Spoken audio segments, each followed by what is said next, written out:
Houthis, a new armed political actor in the Middle Eastern conflict. The same Middle Eastern conflict that started when United States of America and Israel chose to conduct an unjustified yet a collaborative attack on the Islamic Republic of Iran on February 28, 2026, which had been accompanied with consequences for the entire world, and more notably, consequences in the form of the blockade at the crucial Strait of Hormuz, and ultimately an unprecedented shock in the global markets of oil and energy. Houthis, in this regard, who were Iran aligned and are the biggest determinants in Yemen,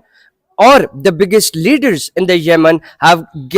given their explicit narrative in this Middle Eastern conflict, where they have said that from now onwards, any kind of violation in this tentative or provisional ceasefire between United States of America and Iran would actually bond the consequences far more greater for United States of America and Israel than they had imagined, because the Houthis of Yemen, who were again Iran aligned, had threatened the United States of America and more notably the Israeli authorities in this regard, that any kind of vessel or shipment that has any kind of affiliation with Israel would be blockaded or would be confiscated if it would pass through or if it would utilize the passageway of the Red Sea, that is at the Strait of Bab el Mandab. Keeping in view the fact that Houthis of Yemen have explicitly threatened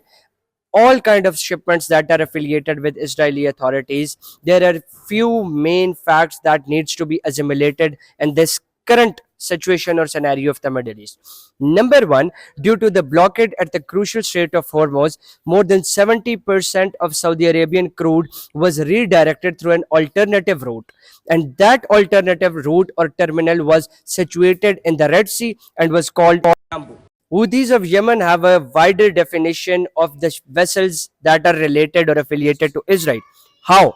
There had been a precedent in 2023 and 2025 when, in sympathy with Palestinians, the Houthis of Yemen had initiated a crackdown against the vessels that were related to Israel. But there was no proper identification method, because not only did they blockade the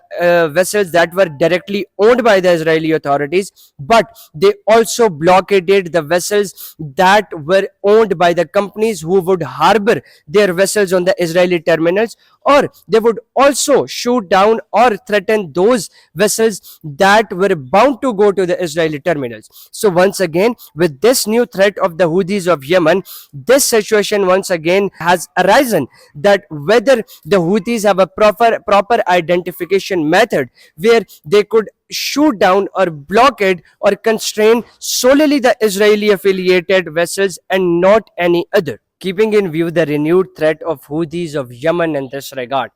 the insurance cost of the vessels and shipments that would pass through the Red Sea would also change inconveniently. How? Because till recent Monday, the insurance cost of the shipment or vessels that passed through the Red Sea was just 0.3% of the value of the ship. But now, with this new threat and development in the Middle Eastern conflict that could be ever changing, that too inconveniently, drastically, and disastrously, more importantly, as far as the global markets of oil and energy is concerned. But all of these remains possibilities. If there is no violation of the ceasefire, the provisional ceasefire between United States of America and Iran, if there is no incursion from the Israeli authorities for other Islamic countries, and more importantly in this case Islamic Republic of Iran, there would be no such consequences for the global markets of oil and energy.